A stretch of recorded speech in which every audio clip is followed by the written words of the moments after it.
Okay, one of the things we remember as people is that we're spirit beings first. We came from the spirit world. Our spirit came into a physical vessel, and at the end of our lives, way down the road, we're going to return to the spirit world. So one of the things we know is we're spirit beings in physical form. So that's an important element to our existence. We understand that we came here and we come into life, and this vessel carries our spirits through life. For that reason, we come to understand the holistic makeup of who we are: body, mind, and spirit. These three work together. They actually communicate to each other through life as we experience life. And those go into an understanding of what you might call our own psychology. Because it's holistic, the spiritual element is included in that. We know that when newborn babies are born, their spirits aren't quite fully in their body. They're all around them. We say that what happens is that over time, the village, as it raises the child, it helps that spirit. It compresses that spirit till eventually the mother or the father take that and place it right in here.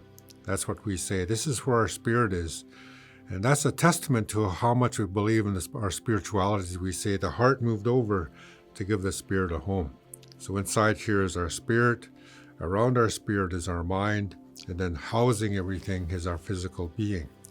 So that's the holistic being, is what we look at. But I want to remind you, the foundation is the spirit. So one thing we understand, when newborn babies, the spirits are all around them, they can actually see spirits. They can see spiritual things. You might hear them playing. It seems like they have an imaginary friend. In fact, they can see something that's real. I've heard stories of young ones who are playing with an auntie who's gone to the spirit world. I've heard them even speak about someone who's from another world, an alien, so to speak. They see these things at that young age, and then as they get older, around puberty, that goes inside them. Their spirit is no longer all around them, but their spirit is right inside. So we know in our human, as we grow, that whole element of the coming together of the body, the mind, and the spirit, it helps us evolve into a movement of what we're going to be in life. Because before life, you talk to the Creator about coming here and performing a purpose. They're going to add something to creation that creation needs from you. So you're going to fulfill a life purpose. But in that journey to get there, you're a child, a Binnoojiiyag. And very young, you can see those spirits and you interact with them. But once you go through puberty, there's a great shift there. First of all, your body goes through a chemical change, we call it. Your physiology changes. Young boys get broader shoulders, deeper voices. Young girls, their moon time comes. Their connection with their grandmother, the moon, happens, and it changes physiologically. So during that time of change, though, there's a great many things happen to us. First of all, like I said, the physiological changes, but then there are other changes that happen that are body, mind, and spirit. We could go through, for one, even your brain chemistry will change, we'll say, at puberty. The way you think will change. There's this, in our belief, you from childhood to adulthood. Okay? We don't have a teenage phase in our culture, because once you finished puberty, you're an adult. And our word for that was Oshkideyweywin brand new being is what we call. And for all intents and purposes, because at that age you could create life, you were considered adult. But at that time, that transition, just before puberty, during puberty, and for a while after puberty, maybe up until 28 or 29 years old, you go through an understanding, you go through an evolution of understanding in our culture, what we say, what your gifts are. So these things that happen at puberty, okay? I know for a while I worked at CMHA through the Early Psychosis Intervention Unit, and we dealt with young people who were having psychosis or psychotic events.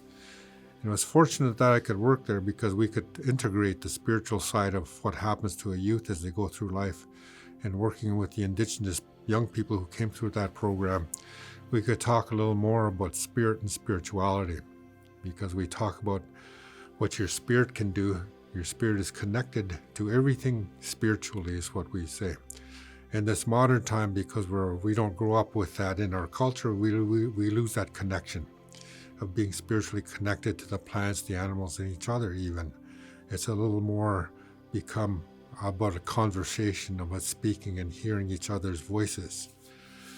So at puberty, what happens, your brain changes. And these changes can bring about understandings in you.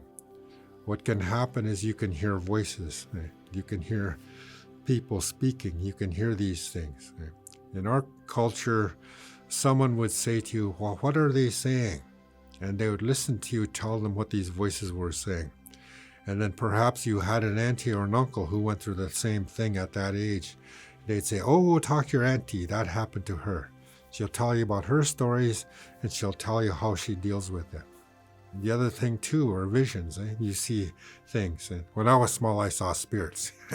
I used to freak my family out. We'd be watching TV, and I'd see a woman walk through the room, and I'd say, hey, Mom, who's that? And freak my siblings out. After all, I learned not to talk about that openly anymore. I kept that. And I was lucky I had a grandmother who helped me learn about that and how to use that as a gift. So for us, when you hear things and you see things, even other things, when you have sense, when you can sense vibes, you have feelings about what's going to happen. I know a lot of teachers don't think too happy about me when I'm a young person. I tell them, if you wake up in the morning and your spirit's telling you not to go to school, stay home, I say, because maybe something will happen. You're having a premonition. Something might happen to you, so stay home just in case. But these elements that go on in our life, and I'm going to be focused just on the mind here right now, just for the sake of this, to show you what I'm talking about. There are 5 things our mind can do, like even though I'm saying these are spiritual too. But one thing you can do is you can think.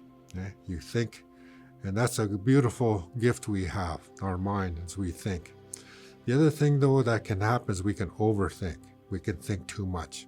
And then we can create a disharmony within ourselves because we've thought too much about something. The next thing we can do is we can have imagination.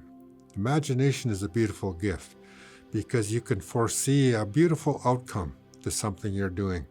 When you imagine, it turns out in a good way.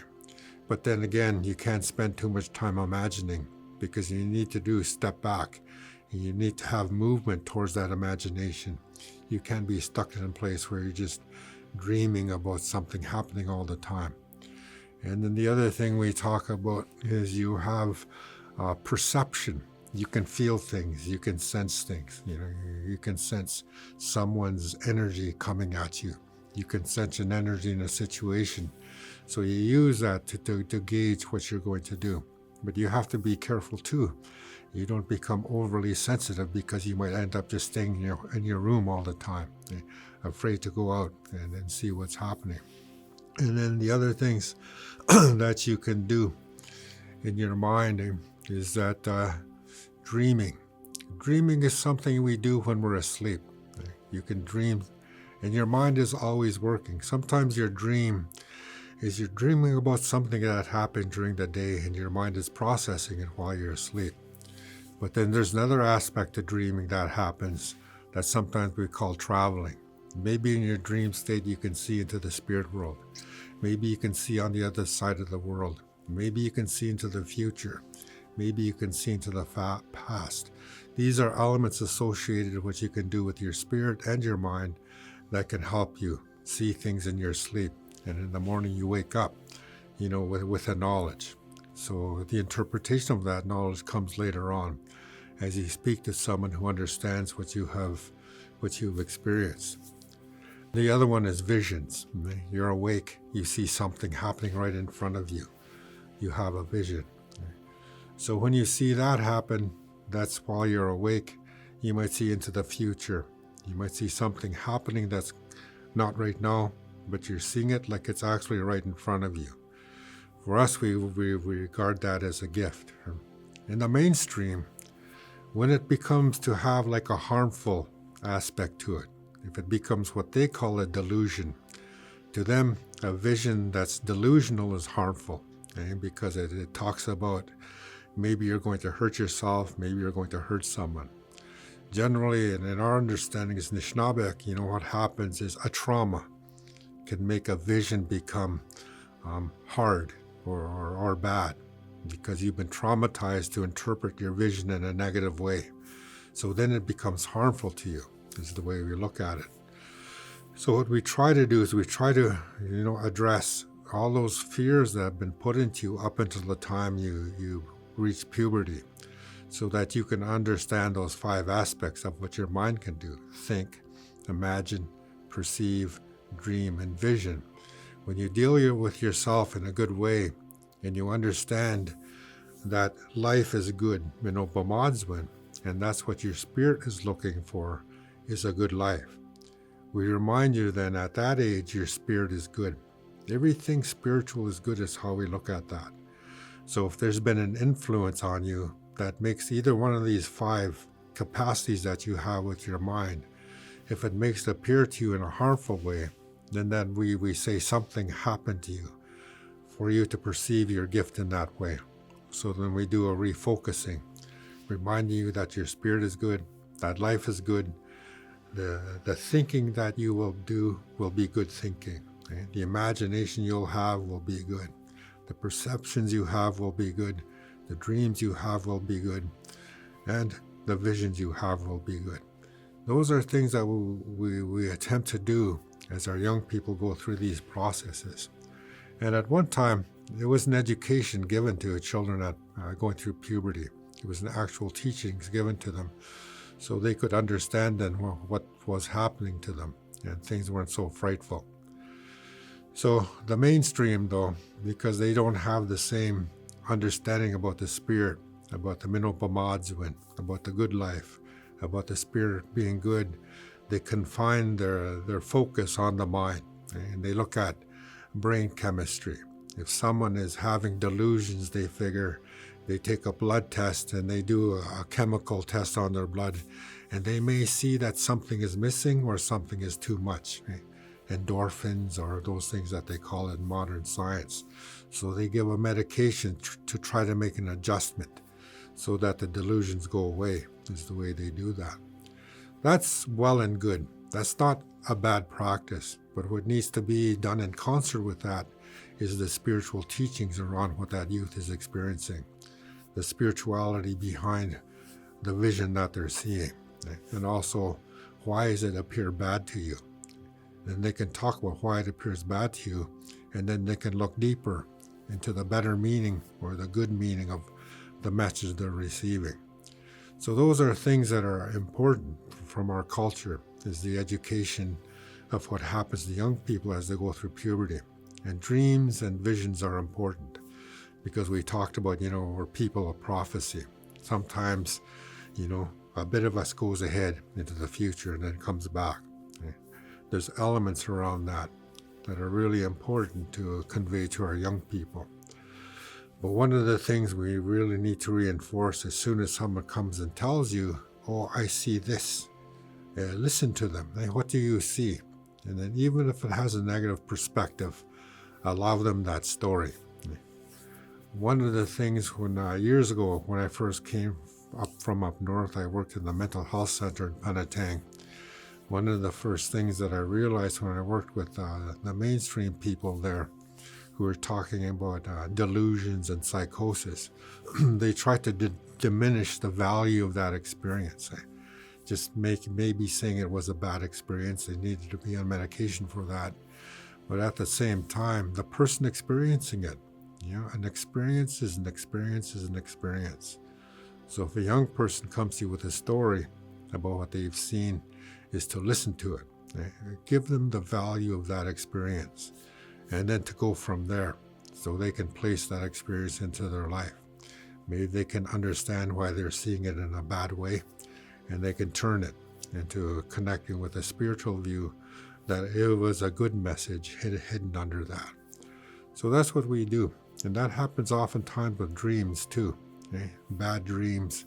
Sometimes a bad dream is a result of a traumatic experience that makes the person interpret the dream in a negative way. So as much as we can, we try to convey the spiritual side to these things that we do as people. We have a spirit, it has a connection, it has abilities, and it has capacities, is what we remind ourselves. So that helps us deal with these things, and that our young people don't believe there's something wrong with them when they see something, when they hear something. These are things that what we can do for them is listen to them and acknowledge that experience first of all, and then after that, giving them the ability or the insight to interpret what it means for them, and that capacity that would lead to them being in a place where they fulfill their own life purpose. And in our culture, a good many of these young people would grow up and have traditional value, maybe a seer, a visionary, a healer of some kind who can use their gift for the people. So that's one of the ways that's different about how we look at things than someone who sees it as a harmful experience.